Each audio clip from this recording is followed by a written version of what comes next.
कराची पाकिस्तान का दिल, वो शहर जो रोशनियों का शहर कहलाता था।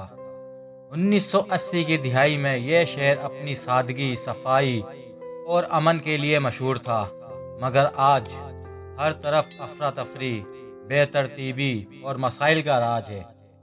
आइए देखते हैं 1980 के कराची और आज के कराची में क्या क्या फ़र्क आ चुका है। सेवरेज का निज़ाम। 1980 में कराची में सेवरेज का निज़ाम महदूद मगर मुनज़्ज़म था। गटरों की सफाई वक्त पर होती और गलियों में पानी खड़ा होना कम ही देखने में आता। आज के कराची में सेवरेज का निज़ाम मुकम्मल तौर पर तबाह हाल है। ज़रा सी बारिश हो या पानी का दबाव बढ़े, गटर उबल पड़ते हैं और पूरे इलाके गंदे पानी में डूब जाते हैं। सड़कों का हाल।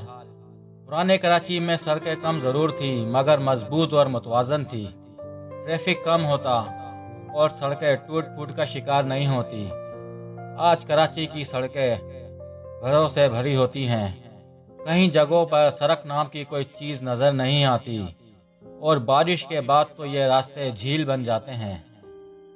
कचरा और वेस्ट मैनेजमेंट। 1980 में कचरा अक्सर घरों से बाकायदगी से उठाया जाता था। लोग भी खुद सफाई का ख्याल रखते थे। आज हर गली हर कोना कचरे का ढेर बना हुआ है। बल्दियाती निज़ाम नाकाम हो चुका है और जगह जगह गंदगी की वजह से बीमारियां फैल रही हैं। महंगाई। 1980 में एक आम आदमी की तनख्वाह कम होने के बावजूद दाल, आटा, सब्जी, गोश्त सब कुछ पहुंच में होता था। आज महंगाई आसमान को छू रही है।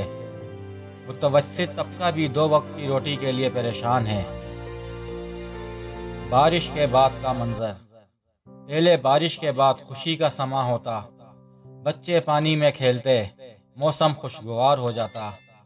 आज बारिश का मतलब है बिजली बंद, पानी सड़कों पर, ट्रैफिक जाम और लोगों की मुश्किलात का आगाज। ट्रैफिक और सफ़र। 1980 में रिक्शा, बसें और साइकिल का ज़माना था। लोग आराम से वक्त पर पहुंच जाते। आज हर कोई गाड़ी में है मगर सड़कें वही, नतीजा घंटों ट्रैफिक में फंसे रहना, हॉर्नों का शोर और जहनी दबाव। पानी का निज़ाम। 1980 में कराची में पानी का निज़ाम बहुत बेहतर था। ज़ेर ज़मीन पानी की सतह बुलंद थी और बोरिंग या कुएं से भी साफ पानी आसानी से दस्तयाब हो जाता था। घरों में वाटर सप्लाई का निज़ाम दुरुस्त चलता था। हफ्ते में चंद मखसूस दिन पानी आता और लोग पानी को एहतियात से इस्तेमाल करते थे।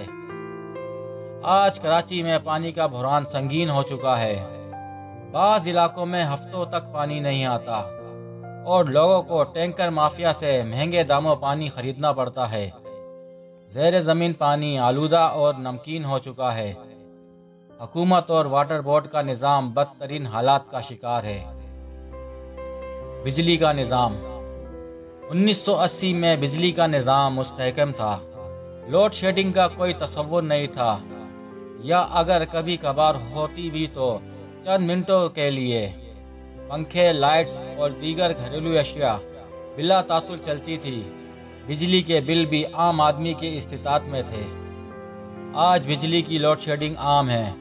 ख़ास तौर पर गर्मियों में कई घंटे बिजली गायब रहती है। अक्सर इलाकों में बिजली चोरी के मसाइल भी हैं। बिजली के बिल महंगे हो चुके हैं और बिजली की फराहमी अक्सर गैर मुस्तहकम रहती है, जिससे अवाम शदीद परेशान है। गैस का निज़ाम। 1980 में गैस की फराहमी तसल्सल के साथ होती थी। सर्दियों में भी गैस की किल्लत नहीं होती थी। चूल्हे आसानी से जलते थे और सनतों को भी गैस वाफर मिकदार में मुयस्सर थी। लोग गैस हीटर्स और गीज़र्स का इस्तेमाल आसानी से किया करते थे। आज सर्दियों में गैस भरान मामूल बन चुका है। सुबह और शाम के औकात में घरेलू सार्फिन को गैस मिलना मुश्किल हो जाता है। कई इलाकों में गैस का प्रेशर इंतहाई कम होता है। CNG स्टेशन अक्सर बंद रहते हैं। सनतें भी गैस की कमी के बायस मुतासिर हो रही हैं। वक्त बदला है, शहर बदला है, मगर जो चीज़ हमने खो दी है वो है नज़्म व ज़ब्त, सफाई और आपस की मोहब्बत। کیا ہم کراچی کو وہی خوبصورت شہر دوبارہ بنا سکتے ہیں؟ یہ سوال آج ہر شہری کے دل میں ہے۔ اپنی رائے ضرور دیجیے گا۔ شکریہ۔